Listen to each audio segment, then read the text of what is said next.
A lot of users struggle with IntelliSense and conclude that it must be broken. It's not, it just behaves different from what you might expect. In this video I'll show you 3 ways to make IntelliSense work for you, so you can code faster and avoid some common frustrations. Hi, I'm Melissa and it's good to have you here. Before we start, make sure IntelliSense is turned on. IntelliSense is an option, which means that it can be disabled. In Power BI Desktop, go to the File menu, Options and Settings, Options, and look under Global, Power Query Editor. There you will find the setting Enable IntelliSense in the formula bar, Advanced Editor, and Custom Column dialog. Make sure that that option is checked.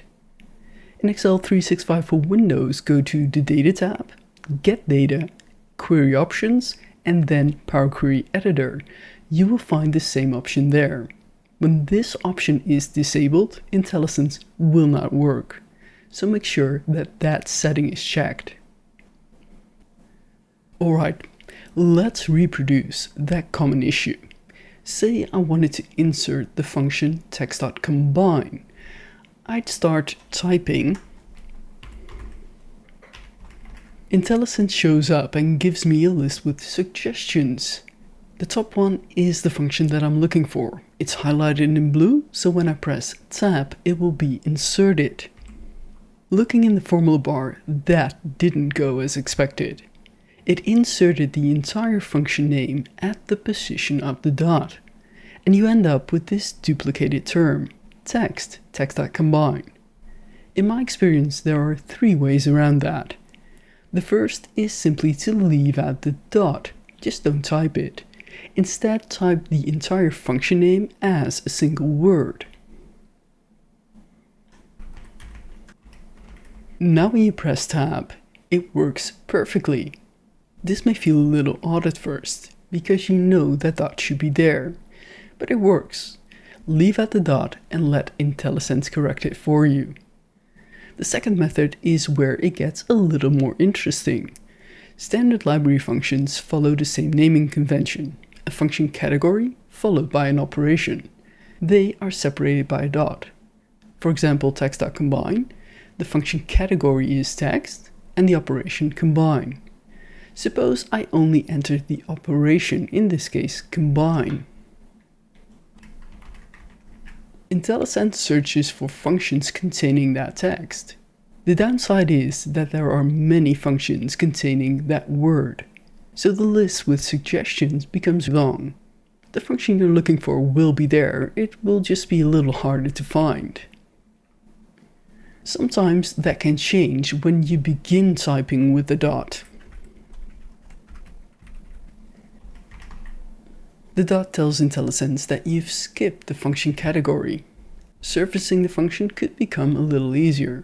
When the function is highlighted, just press Tab. But the third method is my personal favorite, and you may have already seen me use it in other videos. Instead of typing out a full function name or an operation, just type the first letters from each part of the name. So if you want text.combine, you would simply type TC.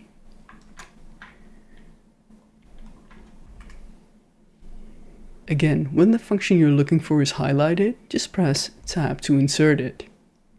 And if you want to narrow down the list with suggestions, just keep typing more letters from that final word. That would look like this. This gives IntelliSense more to match and that list with suggestions becomes smaller.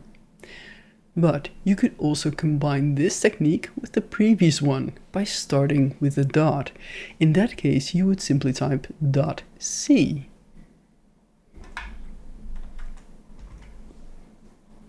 These techniques are really fast, and because you're using IntelliSense effectively, you're typing less while eliminating spelling and casing mistakes. That's a win-win.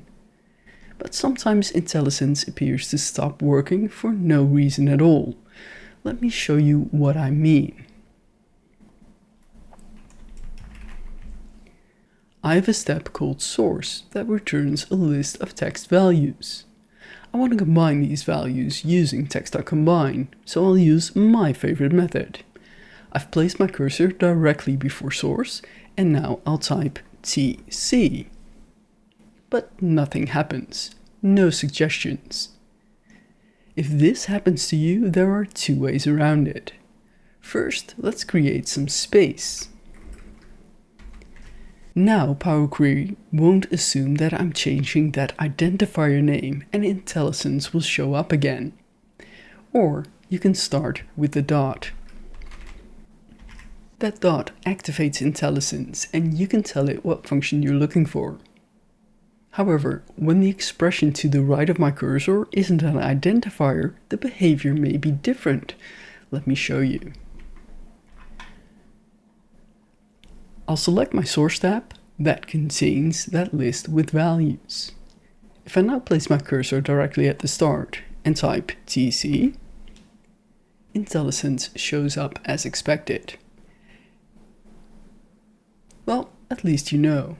Create a space or start with the dot. And to quickly insert both parentheses, highlight the expression that you want to wrap and press Shift 9 to enter that opening parentheses alone. So skip the dot or skip the function category and that duplication of terms will belong to the past. Use abbreviation matching to type less and develop faster.